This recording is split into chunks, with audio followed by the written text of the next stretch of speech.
श्री स्वामी समर्थ. नमस्कार, मी नंदिनी. माझ्या यूट्यूब चॅनलवर तुमचं खूप मनापासून स्वागत करत आहे. तुमच्या मनातील सर्व चांगल्या इच्छा स्वामी महाराज पूर्ण करू ही स्वामींच्या चरणी प्रार्थना करते आणि आजच्या व्हिडिओला सुरुवात करते. येत्या 13 फेब्रुवारीला म्हणजेच उद्या मंगळवारी आलेली आहे गणेश जयंती. तर गणेश जयंती ही गणपतीला समर्पित केली जाते आणि पहा, प्रत्येक महिन्याच्या शुक्ल पक्षामध्ये चतुर्थीला गणेश चतुर्थी ही साजरी केली जाते. तसेच पहा, माघ महिन्यातील शुक्ल पक्षातील चतुर्थी तिथी ही खूप खास आहे, कारण ही चतुर्थी तिथी मंगळवारी आल्यामुळं ही चतुर्थी अंगारकी चतुर्थी या नावाने ओळखली जाते. ही जी चतुर्थी आहे माघ महिन्यातील ही विशेष मानली जाते, कारण या दिवशी गणपती बाप्पांचा जन्म झाला होता.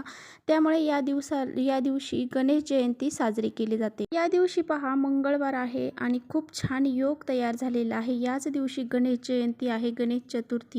मग या चतुर्थीला अजूनच महत्त्व प्राप्त झालेलं आहे. त्यामुळे या दिवशी पहा, आपल्याला काही सेवा त्याचबरोबर पूजा अर्चा करायची आहे आणि काही उपाय देखील आपल्याला घरामध्ये करायचे आहे. हा उपाय केल्याने पहा, तुमच्या जीवनामध्ये ज्या काही पैशाच्या अडचणी आहेत, तुमच्या जीवनामध्ये जे कर्ज, दारिद्र्य, अडचणी, संकट आहेत ते सर्व दूर होऊन जातील आणि आपल्या ज्या बी समस्या आहेत त्या समस्यामधून आपल्याला मार्ग निर्माण होतो आणि आपल्या समस्या ह्या नष्ट होऊन जातात. तर पहा, आजच्या व्हिडिओमध्ये मी तुम्हाला अतिशय प्रभावशाली उपाय शेअर करणार आहे. त्यामुळे व्हिडिओ कुठे स्किप न करता शेवटपर्यंत नक्की बघा. हा उपाय जो आहे तर तो उद्या मंगळवारी गणेश जयंती आहे या दिवशी आपल्याला करायचा. तर पहा, उपाय आपल्याला काय करायचा आहे. आपल्याला गणपती जवळची ही एक वस्तू उचलून आपल्या जवळ ठेवायची आहे. ही वस्तू जर आपण आपल्या जवळ ठेवली तर आपल्या पैशाच्या सर्व अडचणी दूर होतील.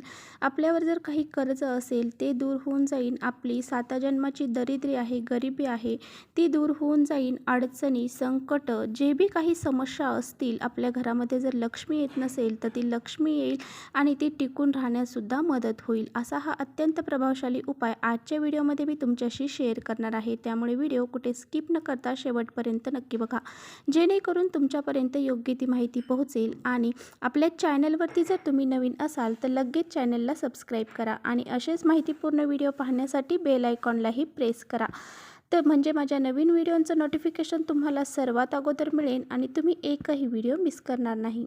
तर पहा, गणपती बाप्पा हे आपल्या लहान मुलांपासून मोठ्यांपर्यंत सर्वांचे लाडके दैवत आहे आणि प्रत्येक पूजेची सुरुवात ही गणपतीच्या वंदनानेच केली जाते. म्हणजे अगोदर गणपती पूजन केलं जातं आणि त्यानंतरच प्रत्येक शुभकार्याला सुरुवात केली जाते.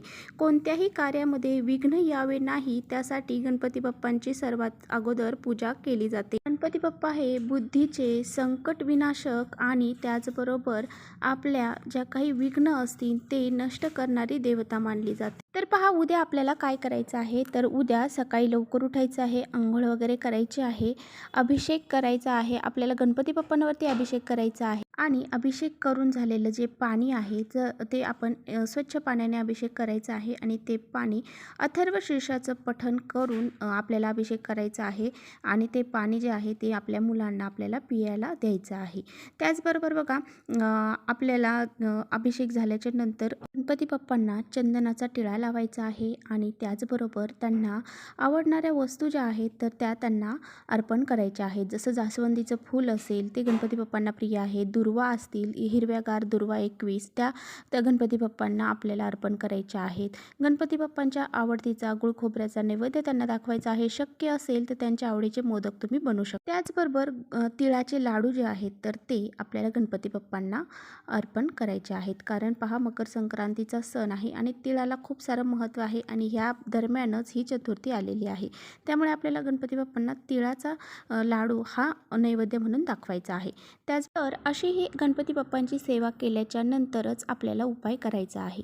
तर पहा, कोणतीही उपाय करताना अगोदर आपल्याला सेवा करून ह्या घ्यायच्या. हा उपाय करण्यासाठी आपल्याला 100 रुपये आणि 1 रुपया घ्यायचा आहे, म्हणजे 101 रुपये आपल्याला घ्यायचा आहे. तर बघा, आपल्याला काय करायचं आहे तर एक प्लेट भरून तांदूळ घ्यायचे आहेत आणि त्या तांदळावरती हळदी कुंकू वाहायचं आहे। त्यानंतर त्यावरती आपल्याला जे 101 रुपये आपण घेतलेला आहे तो ठेवायचा आहे आणि ही जी प्लेट आहे तर ती गणपती बाप्पांपाशी आपल्याला ठेवायची आहे। आणि पहा, हे आपण प्लेट गणपती बाप्पांसमोर ठेवल्यानंतर आपल्याला गणपती अथर्वशीर्षाचं फलश्रुती सहित पठण करायचं आहे।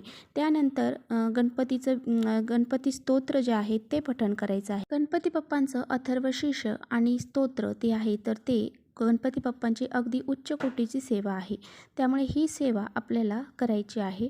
आणि 101 हा नंबर जो आहे तर तो गणपती बाप्पांना अतिशय प्रिय आहे, त्यामुळे आपल्याला 101 रुपये तिथे ठेवून अशी ही सेवा करायची आहे। त्यानंतर पहा, ही सेवा उपाय करून झाल्याच्या नंतर आपल्याला काय करायचं आहे, गणपती बाप्पांना साकडं घालायचं आहे आणि असं म्हणायचं आहे की माझ्या जीवनामध्ये मी खूप कष्ट मेहनत करत आहे, माझ्या पैशाच्या अडचणी दूर कराव्यात, त्याचबरोबर माझ्यावर जे कर्ज असेल किंवा दारिद्र्य असेल ते सर्व दूर व्हावे, असे आपल्याला गणपती बाप्पांना साकडं घालायचं आहे। वारंवार घरामध्ये संकट येत आहेत, अडचणी येत आहेत, विघ्न येत आहेत, तर आपल्याला असं गणपती बाप्पांना सांगायचं आहे, मी खूप मेहनत करत आहे परंतु याचं फळ मला प्राप्त होत नाही, तर ते मला प्राप्त व्हावं असं आपल्याला साकडं घालायचं आहे। आणि ज्या बी समस्या असतील, तुमच्या ज्या बी इच्छा असतील त्या तुम्हाला व्यक्त करायच्या आहेत। तर पहा, आपल्याला ते जे तांदूळ आणि पैसे जे आहेत तर ती तशीच प्लेट आपल्याला दिवसभर बाप्पांसमोरच ठेवायची आहे। दुसऱ्या दिवशी बुधवार आहे, पहा बुधवारसुद्धा गणपती बाप्पांना समर्पित आहे, त्यामुळे या दिवशीसुद्धा आपल्याला काय करायचं आहे, जे तांदूळ आहेत पहा ते गाईला खाऊ घालायचे आहेत। आणि जर गाई आपल्या आसपास नसेल तर तुम्ही पक्ष्यांनासुद्धा हे तांदूळ खाऊ घालू शकता। आता पहा, जे काही आपण 101 रुपये ठेवलेला आहे त्यातला 1 रुपया जो आहे तर तो आपल्याला उचलायचा आहे आणि गणपती बाप्पांच्या दानपेटीमध्ये मंदिरामध्ये जाऊन तिथे टाकायचं आहे। आता बघा, जे काही 100 रुपये उरणार आहेत तर ते तुम्हाला एखाद्या गरजू व्यक्तींना दान करायचे आहेत। आणि हे जे काही 100 रुपये आहेत तर ते एखाद्या गरजू व्यक्तींना दान करायचे आहेत, म्हणजे खरोखरच जे असहाय्य आहे, त्यांना काहीही करणं शक्य होत नाही, अशाच व्यक्तींना आपल्याला दान करायचे आहे। तर पहा, असे हे आपण जर दान केले तर आपल्यावरती बाप्पांची कृपा होते आणि आपल्याला सदैव कोणत्याही गोष्टीमध्ये कमतरता भासत नाही। त्याचबरोबर तुम्ही या दिवशी हिरवे मूग आहेत तर ते सुद्धा दान करू शकता, कारण बुधवारी आपण हे करणार आहोत, मग त्यामुळे बुधवारचा दिवस जो आहे तर आपला बुध ग्रह स्ट्रॉंग होण्यासाठी हिरव्या गोष्टी जर दान केल्या तर खूप महत्त्वाच्या ठरतात। त्यामुळे आपल्याला हिरवे मूग जे आहेत तर ते पावशर किंवा अर्धा किलो मंदिरामध्ये दान करू शकता किंवा मग एखादी गरजू व्यक्ती असेल तर तिला दान करू शकता। तर अशा प्रकारे आपल्याला हा उपाय करायचा आहे।